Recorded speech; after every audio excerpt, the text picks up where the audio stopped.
সম্বন্ধ সম্বন্ধ করিয়া ভাগে তারে কৃষ্ণ নাহিতেছে আর সব মরিয়া কারণ সম্বন্ধ চাই তার সঙ্গে সম্পর্ক স্থাপন ভালোবাসা চাই তার সাথে ধাম নবদ্বীপে ধামেশ্বর ভগবান গৌরহরির সেবা করলেন সিদ্ধ চৈতন্য বাবা গৌরকে জানেন স্বামী ইনি আমার স্বামী তিনি সবসময় একটা নামই গাইতেন একটা সঙ্গীতই গাইতেন সবসময় গাইতেন সাধন হলো সারা আমার ভজন হলো সারা নদীর নদীর কান্তা আমি কান্ত আমার গোরা এই বলেই গাইতেন সবসময় নদীর তাদের কান্তা আমি কান্ত আমার গোরা আমার গোরা কান্ত আমি তার প্রেমে কান্তা এটাই তার ছিল সাধন ভজন বলে ভজন হলো সারা আমার সাধন হলো সারা আমার ভজন সাধন সব ছেড়ে ফেলেছি আমি আশ্চর্য ব্যাপার গৌরহরিকে কান্ত কান্ত প্রেমী ভালোবাসতে এইদিকে অম্বিকা কালনার ভগবান দাস বাবা ছুটতে ছুটতে এসছেন সেই দিন সেও গৌরহরিকে স্বামী রূপে ভালোবাসেন তুমি আমার স্বামী তুমি আমার পতি জগৎপতি কখনো বলতেন না তাতে যেন মনে কষ্ট হতো আমার গৌরকে আমি অন্য কাউকে দেবো নাকি আমার প্রতি জগৎপতি বলেন না তিনি কখনো বলে আমার প্রতি গৌরহরি এখানে কত পতিব্রতা রমণীর কত আকুলতা এই জায়গায় আমার প্রতি গৌরহরি আমার গৌরহরি বলে না আমার বলে না আমার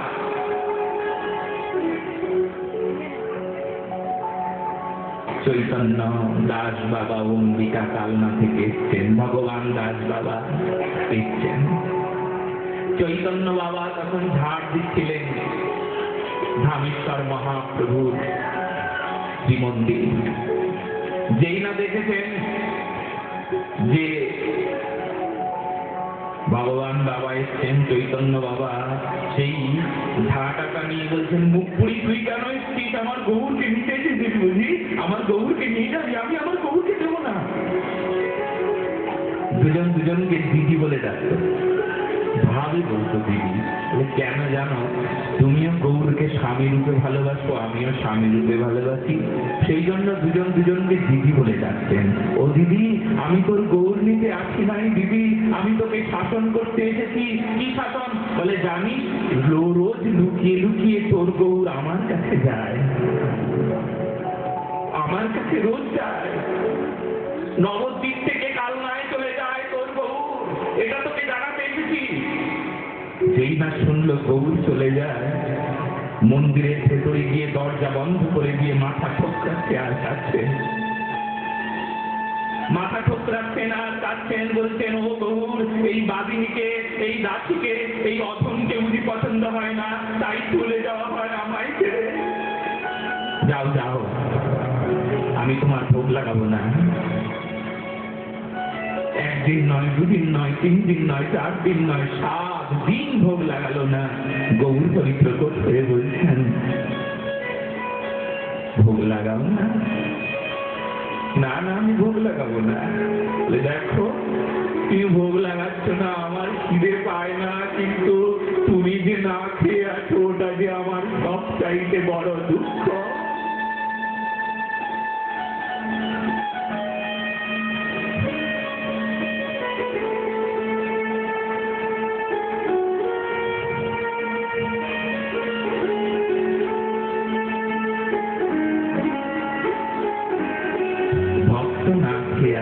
সেটা কি বড় দুঃখ মান অভিমান চলে ভগবানের সঙ্গে সম্বন্ধ হলে তো মান অভিমান হয় ভগবানের সঙ্গে সম্বন্ধ হয় তখন মান অভিমান চলে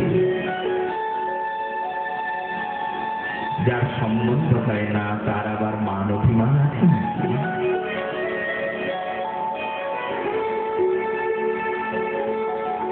তো ভগবান বলছেন জানো আজকে তোমাকে এমন কথা শোনাবো যে কথাটা শুনলে তুমি ভাববে ভগবানের কলঙ্ক লেগেছে।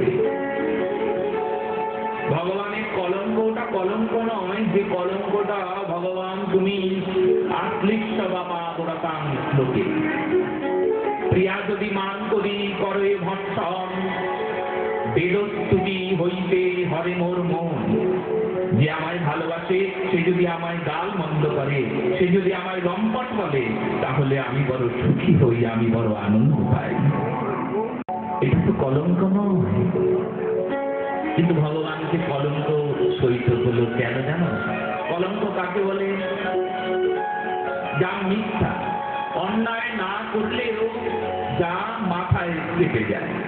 হয়তো তুমি কোনো অন্যায় করো নাই, তোমার কোনো দোষ নাই, তথাপিও পরিবেশ পরিস্থিতি তোমাকে দোষী সাব্যস্ত করে দিল। এক পক্ষ যাকে একটা শব্দ ব্যবহার করে শত্রু, সেই শত্রু নামক শব্দ তোমাকে দোষী সাব্যস্ত করলো। তোমার দোষ নাই, তথাপিও তোমাকে দোষী বানালো। একে কলঙ্ক বলা হয়।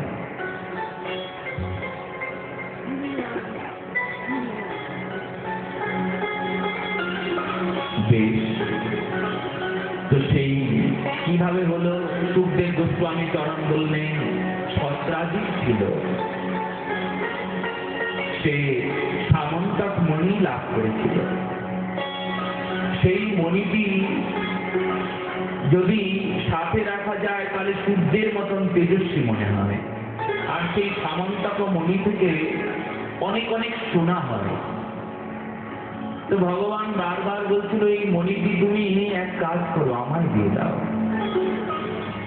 এটি যদি উগ্রসেনকে দিই তাহলে রাজাকে দিলে অনেক সোনা হবে, সমাজের উপকার হবে, প্রজার মঙ্গল হবে, রাজকোষে অর্থ থাকবে, সম্পদ থাকবে, এতে মঙ্গল হবে। সমাজের মঙ্গলের জন্য উগ্রসেনের হাতে তুলে দাও। সে কিছুতেই শুনলো না, বলছে না, এই মণি আমি কাউকে দেব না। সত্রাজিৎ যখন এই মণিটাকে হাতে নিয়ে গলায় পরে যখন যেতেন, তখন সকলে বলতো, দেখ দেখ সূর্য যাচ্ছে, সকলে প্রণাম করত। সূর্যের মতন আলো তার চারিদিকে ছড়িয়ে পড়ত। জগতে একটা কথা মনে রাখা উচিত, যার ধন সম্পদ আছে সমাজে আমরা তাদেরকে বড় একটা আসন দিই। ধনী লোককে ভালো ভালো জায়গা দিই, আর যে গরিব, যার ধন নাই, তাকে আমরা একটু ভালোবেসে কাছে বসাই না। তাকে ভালোবেসে বলি না, এসো তুমি আমার কাছে বসো। জগতে সকলে বলে তেলে মাথায় তেল দেওয়া। যার মাথায় তেল আছে তাকে তেল দিলে একটু তেলটা কম লাগে। কিন্তু ভালো মানবের লক্ষণ এটা নয়। মহাপ্রভু বললেন, অমানীন মানবেন কীর্তনীয় সদা হরি। যার মান নাই তাকে পর্যন্ত তোমাকে মান দিতে হবে। যাকে কেউ সম্মান করে না, তুমি যদি তাকে সম্মান করো তবে তোমার মঙ্গল হবে। এটা মনে রাখা উচিত। কারোর প্রতি অবজ্ঞা নয়। সর্বজীবে জীবে সম্মান, জানি কৃষ্ণ অধিষ্ঠান। সকল জীবকে সম্মান করবে, তবে তোমার মঙ্গল হবে। স্থাবর জঙ্গম, আর একটা কুকুর পর্যন্ত তাকে সম্মান করতে বলেছে, কাকে সম্মান করতে বলে নাই। একটা কুকুরকে বহু মান্য করে দণ্ডবৎ করবে। সম্মানের জায়গা দেখলেন, কুকুরকে পর্যন্ত প্রণাম করতে বলে আমাদের সনাতন ধর্ম। কাকে সম্মান বলে শিক্ষা দেয় আমাদের সনাতন ধর্ম, ভাগবত ধর্ম। আজকাল তো আমরা সম্মান দিতেই জানি না। উনি অমুক সম্প্রদায়, ওনার কাছে আমরা যাব কেন? ওনাকে একটু দূরে দূরে ফেলে দেবো। আমরা বড় সম্প্রদায়ী, আমরা অমুক সম্প্রদায়ী, আমরা আমাদের মতন কেউ নাই, আমাদের নিষ্ঠা অনেক বেশি। আমরা নেশা করি না, আমরা স্ত্রী সঙ্গ করি না, অবৈধ স্ত্রী সঙ্গ করি না, আমরা এই আমরা সেই। এই তো সম্মানের কথা অন্য প্রকার। যদি অহংকারে মদমত্ততায় ভুলে যাই বলে আমি তাকে ওই জগাই মাথায় কি করে সংশোধন করব? তাকে মদিরা পান, নেশা করা, তাকে ভালো মানুষ করা, তাকে সুন্দর করার দায়িত্ব যে একজন সাধকের। সাধক যদি কখনো বলে আমি তার কাছে যাব না, তাকে নিজের করে নেব না, সেটি তো সাধকের শোভা পায় না। সেই জন্য আমরা আমাদের সম্মানটুকু রেখেছি তার জন্য। সম্মানীয়কে সম্মান দিই। অনেক অনেক পড়াশোনা জানে, তাকে সম্মান না দিলে হবে নাকি? চোরকেও কখনো কখনো সম্মান দিই। চোর বলে কেন? সত্রাজিতের মতন এমন তেজস্বী চোর। বলে কেমন? বলে অনেক বিদ্বান। কথাগুলো ভালো করে শোনা উচিত। ভাগবতে স্পষ্ট বলেননি, কিন্তু ইঙ্গিত করেছেন। আর সেই ইঙ্গিতটাই তুলে ধরা হচ্ছে আজকের এই সমাজের জন্য, আজকের এই দেশের জন্য। তাকে চোর বলা হলো। বলে কাকে চোর বলা হলো? বলছে অনেক শিক্ষিত কিন্তু চোর। শিক্ষিত চোর বলুন, যে শীত করে সেও চোর। অশিক্ষিত চোর, রাস্তাঘাটে চুরি করে, এও চোর। কিন্তু শিক্ষিত হয়ে যে চুরি করে তার মতন দোষী আর কেউ আছে জগতে বলুন তো? শিক্ষিত লোক চোর, আমরা তাকে সেলুট দিই, নমস্কার করি, সম্মান করি, কিংবা সেই চোরটাকে আমরা সমাজে সমর্থন করি। এই চোরের দাম আছে জগতে। বাপরে, কত বড় লোক চোর, কত শিক্ষিত চোর। দেখ না ওনার যোগ্যতা কত, ওনার আসনটা দেখেছিস, ওনার মর্যাদাটা দেখেছিস, তাই ওনাকে সম্মান করতে হয়। আমরা চোরকে সম্মান করি কলিকালের মানুষেরা, মনে রাখা উচিত। আর তাকে সম্মান করা উচিত সেই সাধু গুরু বৈষ্ণব, যার মুখ থেকে হরির নামাবলী জগতে প্রচারিত হয়। জগতের দুঃখ ব্যথা নিবারণকারী এমন মূর্তি, বৈষ্ণব শক্তি যার মধ্যে, তাকে আমরা সম্মান করি না। তাকে দেখলে টিটকারি করি, হেয়ালি করি, তাকে আমরা দূরে দূরে ফেলে রাখি। কি অপরাধের জায়গা দেখেছেন? তাই সম্মান যদি করতে হয় তাকে করুন। দেখতে সুন্দর, সবাই তাকে সম্মান করে। দেখো না, দেখো সত্রাজিৎ কি সুন্দর, তেজস্বী। ভগবান কৃষ্ণ বলছেন না না না, এই সূর্য নয়, এই সামন্তক মুনি প্রাপ্ত হয়েছেন, তাই সূর্যের মতন দেখাচ্ছেন। মতন কাকে বলে? যখন নীল অমিল দুটো থাকে। দেখতে সুন্দর কিন্তু গুণ নাই। দেখতে সূর্যের মতন, দেখতে সূর্য কিন্তু গুণ সূর্যের মতন হয়। কেন? এখানে একটা রূপক কথা আছে। সূর্য যেমন সব জায়গায় সমান ভাবে আলো দেয়, সূর্য কি গরিব ঘরে আলো দিতে ভুলে যায় নাকি? গরিবের ঘরে, ধনীর ঘরে সমানভাবে আলো দেয় কিনা সূর্য? তার কোনো বৈষম্য আছে কি? নাই।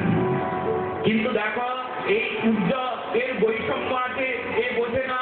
গরিবের ঘরে যে দান করতে হয় এ জানে না সত্রাজিৎ, তাই সত্রাজিতের মতন অপরাধী কেউ নাই। এ সূর্য নয়, সূর্যের মতন। মতন কেন? বলছে নীল অমিল। দার্শনিক যুক্তি হলো কি জানো? নীল অমিল যখন দুটো একসাথে থাকে তখন মতন শব্দের ব্যবহার হয়। যেমন মানুষের মতন। মতন বলছে কেন? বলছে মানুষের মতন, দেখতে মানুষ কিন্তু গুণটা মানুষের নাই, গুণটা পশুর গুণ। তাহলে দেখতে মানুষ, দুটো চোখ, হাত, পা, মুখ, কথা বলা, দেখতে মানুষ, কিন্তু গুণ হলো মানুষের মতো নয়। অতএব মানুষের মতন, মতন শব্দের ব্যবহার।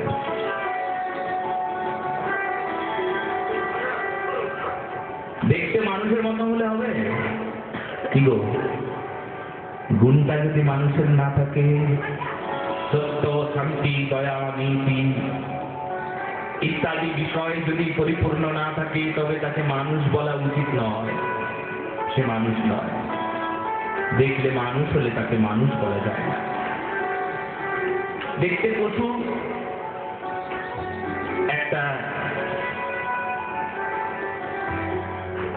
একটা শুয়োর ড্রেনের ধারে পড়ে আছে। মল মূত্র মেখে পড়ে আছে, একটা মানুষ পাশ দিয়ে যাচ্ছে, মানুষটাকে বন্ধু বলে ডাকছে শুয়োরটা, বন্ধু। মানুষটা খুব সুন্দর দেখতে, সত্রাজিতের মতো তেজস্বী, বিদ্বান। বন্ধু বলে ডাকছে শুয়োর, শুয়োর ডাকছে ও বন্ধু। এবার শুয়োর যখন বন্ধু বলে ডাকছে, এদিক ওদিক তাকায়, মানুষ বলছে অত দূর তো নজরই যায় না। তারপর নিচে দেখে একটা শুয়োর আমায় বন্ধু বলে ডাকছে, এত বড় স্পর্ধা, শুয়োর আমায় বন্ধু বলে ডাকে। আরে শুয়োর, আমি আর তুই কি সমান? জানিস না সমানে সমানে বন্ধুত্ব হয়? আমি তুই কি সমান হলাম নাকি? বলে হ্যাঁ সমানই তো। কি করে সমান? দেখ তোর গা দিয়ে কেমন দুর্গন্ধ বেরোচ্ছে, আর আমার গা দিয়ে বডি স্প্রে গন্ধ বেরোচ্ছে। কি সুন্দর গন্ধ আমার গা দিয়ে, আর তোর গা দিয়ে কেমন দুর্গন্ধ, মল মূত্র মাখানো শরীর, অপবিত্র শরীর। মানুষ বলছে না না না, আমি তুমি সমান কিছুতেই নয়, বন্ধু হতে পারি না। বন্ধু সমান সমানে হতে বন্ধু হয়, আমি তুমি সমান তো, কি করে সমান হলাম? শুয়োর বলছে সমান। বলে দেখো, আমার বাইরেটা অপরিষ্কার, আমার বাইরেটা মল মূত্র মাখানো, আমার বাইরেটা নোংরা মাখানো, কিন্তু ভেতরটা পরিষ্কার আছে। আর তোমার বাইরেটা পরিষ্কার মানুষ, কিন্তু ভেতরে আমার বাইরের মলমূত্রের চাইতে বেশি নোংরা তোমার ভেতরে জমানো আছে মানুষ। ও মানুষ, তোমার ভেতরে কাম, ক্রোধ, লোভ, হিংসা, দ্বেষ, ঘৃণার মলমূত্র মাখানো তোমার ভেতরটা। তাই বাইরে যত স্নান করো, বাইরের স্নানে কখনো ভেতর পরিষ্কার হয় না। তাই তোমার ভেতরটা বড় নোংরা মাখানো। কি করবে তুমি? এরপরে বলবে আমি তুমি সমান নই, আমি তুমি তো সমান হয়ে গেলাম। সত্রাজিৎকে কত বলা হলো, ও সত্রাজিৎ তুমি এই মণিটাকে দিয়ে দাও, কিছুতেই দিল না। একদিন ওর ভাই প্রসেন সেই মণিটাকে নিয়ে অশ্বে আরোহণ করছিল। ভ্রাতা প্রসেন যখন পরম দীপ্তিময় সামন্তমণি ধারণ করে যখন পরিভ্রমণ করছিলেন, সেই সময় এক সিংহ প্রসেনকে বধ করে সেই মণি কেড়ে নিল। ঋক্ষরাজ জাম্বুবান সেই সিংহকে বধ করে আবার সেই মণিটাকে হরণ করে নিল, নিজের নিয়ে নিল। জাম্ববান সেই মণিটাকে নিয়ে নিজের গুহায় রাখলেন।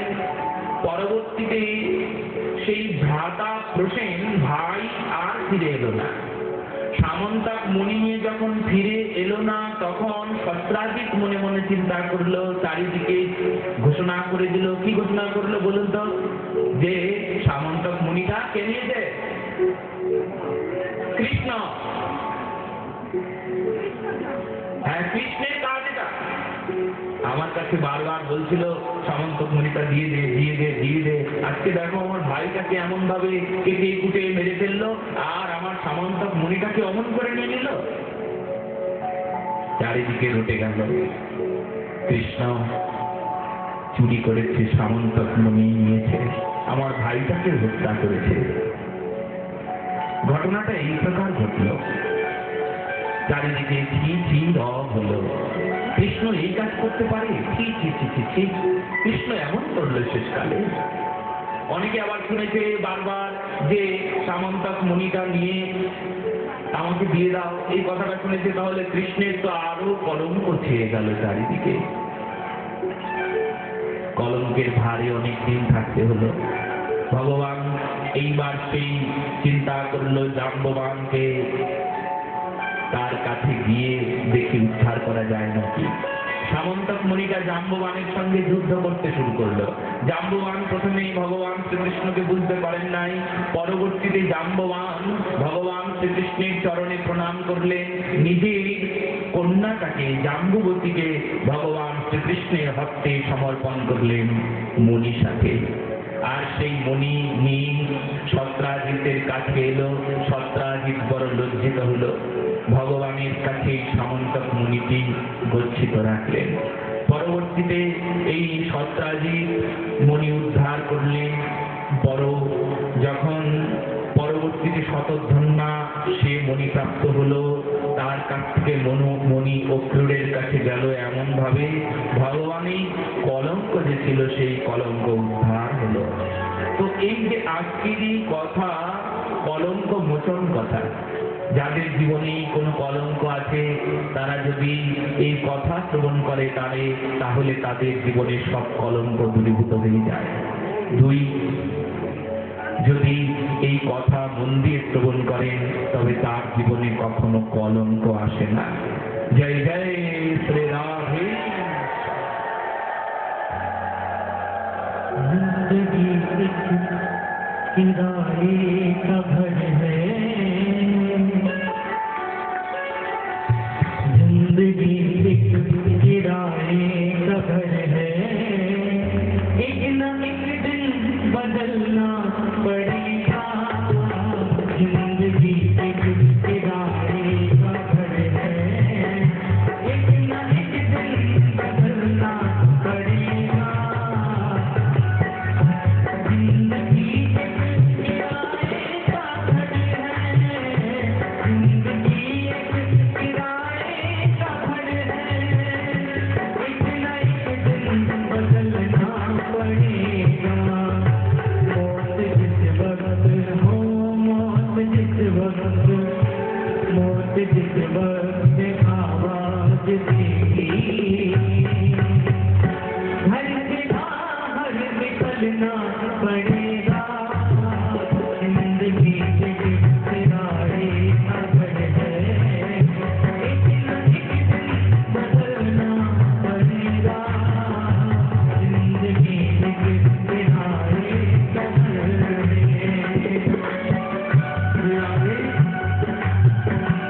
जिंदगी एक किराए का घर है। আপনারা ঘর ভাড়া থাকেন না? যাদের ঘর নেই তারা তো কিছু পয়সা দিয়ে ঘর ভাড়া থাকেন। জীবনটা কেমন জানো? ভাড়া ঘরের মতন, আজ আছে কাল থাকবে না।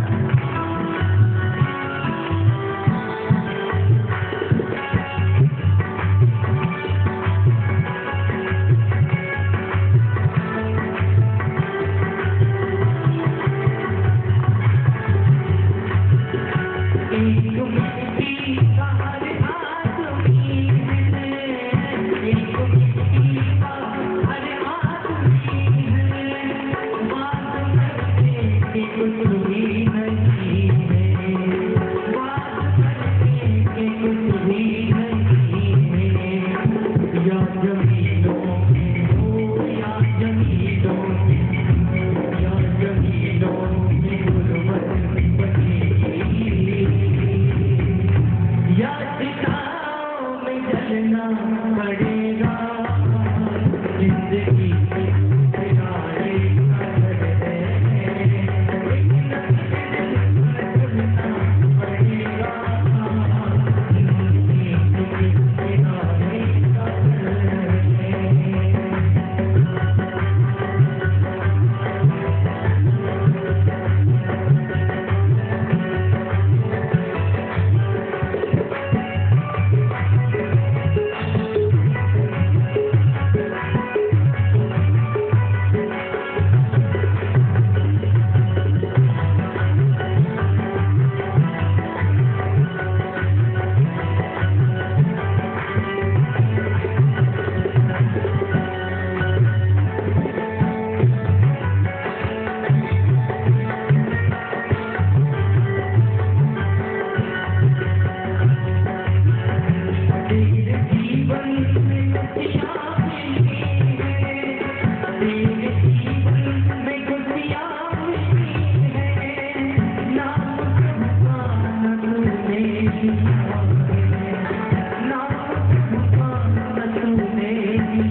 हरिदास महाराज की जय।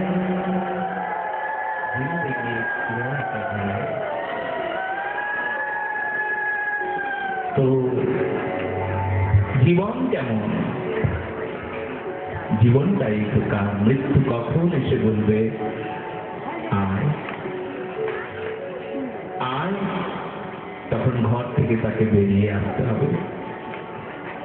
যতই ঘরের প্রতি মমতা হোক, যতই ভালোবাসা হোক, কিছুই আর থাকবে না, বেরিয়ে তাকে আসতেই হবে।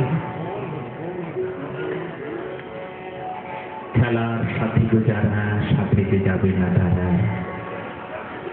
একেলা চলে যেতে হবে।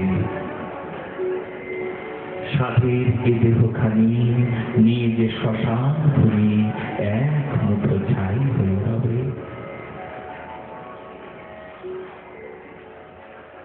ভগবান শ্রীকৃষ্ণ